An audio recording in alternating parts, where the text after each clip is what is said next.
Aethelwulf of Wessex 839–858. Aethelwulf was king of Wessex, a region in modern-day Britain, and the son and successor of Egbert of Wessex, who aided Aethelwulf in uniting and expanding his kingdom. In 825 CE, Aethelwulf fought at the Battle of Ellendun, defeating the kingdom of Mercia and capturing significant lands, which he then ruled as a sub-king under Egbert's supervision. He had a daughter and 5 sons with Princess Osper, daughter of Oslac, Aethelwulf's butler and confidant, the youngest of whom was Alfred the Great. Osper had a strong religious and literary impact on her children, particularly Alfred, but there is evidence that Aethelwulf had a similar influence on his son. Aethelwulf is regarded as a devout king whose distinguishing feature was his love to the church, which he expressed via his caring for his people. The date of Aethelwulf's birth is unclear, as is his mother's name. He was Egbert's only child, and he most likely grew up in Wessex. After challenging Beorhtric for the throne of Wessex, Egbert fled into exile in Francia around 786 CE. Offa, king of Mercia, backed Beorhtric, a country with whom Wessex had been at odds for years. It seems doubtful that Aethelwulf was born during this period, and it is more likely that he was born after Egbert's reign in 802 CE. The first 20 years of Egbert's rule are unknown, and little is known of his son's life during that time. Egbert led his army in a conquest of Dumnonia in 815–820 CE, and it is likely that Aethelwulf took part in these operations despite the fact that he is not mentioned. His name first occurs in the Anglo-Saxon chronicles in a reference to the Battle of Ellendun in the year 825 CE. For ages, Mercia had been the dominating power in the region, and feuds between Mercian and Wessex rulers were regular. During Beorhtric's reign, Wessex was under Mercian rule, but when Egbert became king, he is claimed to have declared Wessex's independence, but no specifics are given as to how he did so. During the first 20 years of his rule, he appears to have built up his army, and may have invaded Dumnonia for the resources he required. In 825 CE, he raided Mercia and defeated Beornwulf, or 823–826 CE, of Mercia at Ellendun, modern-day Wiltshire.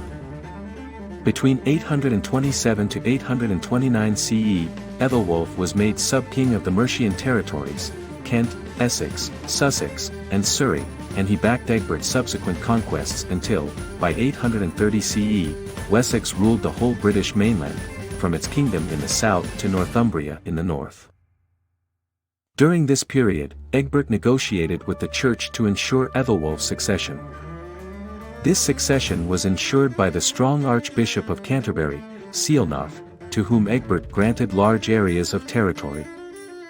When Egbert died in 839 CE, Aethelwulf ascended to the throne without opposition from the West Saxon nobility.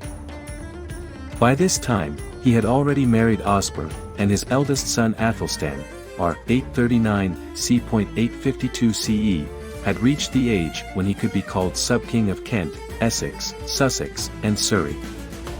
Aethelwulf began a policy of control through appeasement, offering territory to various West Saxon nobility and extending goodwill to Mercia through treaties and talks. In 1780 CE, a ring carrying Aethelwulf's name was unearthed as physical confirmation of his policies toward his nobility. 2 peacocks flanked the Christian tree of life, with Aethelwulf Rex, Aethelwulf the King, underneath them, are etched on the ring. These rings are supposed to have been awarded the king's faithful nobles. Aethelwulf published the now famous and contentious decimation charters between 844 and 855 CE, so called because each one releases a tenth of the kingdom from service and tribute to the crown. These charters might have been granted to reduce the tax load on the regions and raise the quality of life, to get further support from nobles and the church, to enhance support or reward specific nobles for assistance against Viking attacks, or they could have had no meaning at all. The charters are contentious in modern times because academics disagree about their intent and, in certain cases, whether or not the papers are legitimate. According to some researchers, the documents are forgeries that were made later to boost Aethelwulf's rule. The Vikings attacked in 843 CE, and Aethelwulf was plainly unprepared for the invasion. If the charters were given beginning in 844 CE to reward nobles for their help against the Vikings, that would make sense. In the same year, Athelwulf, like Egbert, was beaten at Carmouth by a Viking fleet of 35 ships. These Vikings do not appear to be the same as the ones who fought Egbert in 836 CE, but a Viking settlement was most certainly founded at Carmouth in the 830s CE to enable further invasions.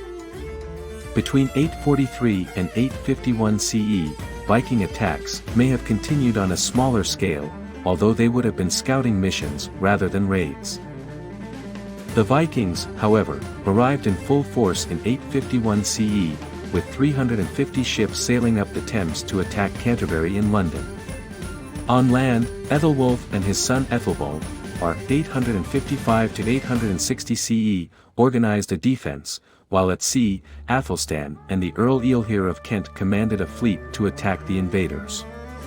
The West Saxon armies triumphed, and the Viking forces were forced to withdraw. However, Aethelstan is said to have died soon after, probably from wounds. After 852 CE, he is not mentioned in any documents.